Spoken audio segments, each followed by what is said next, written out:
Hello. हाय दोस्तों, आप लोग कैसे हैं? आप देखिए, हम पतली सा खिचड़ी खा रहे हैं। आप लोग को दिखा रहे हैं। देखिए,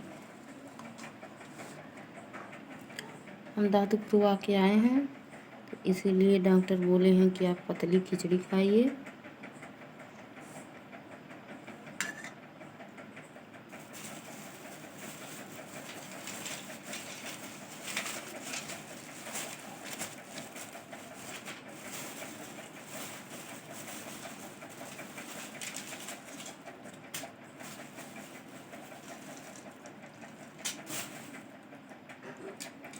देखिए, हम दवाई लेकर आए हैं, आप लोग को दिखा रहे हैं।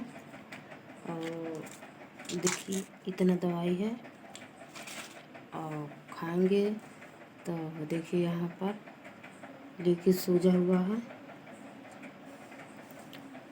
आप लोग ऐसे बने रहिए और कमेंट करना, लाइक भी करना, सब्सक्राइब करना प्लीज़ भूलिए मत। आप लोग को खाना है तो दीजिए, पतली खिचड़ी खा लीजिए, आप लोग को खिला रहे हैं।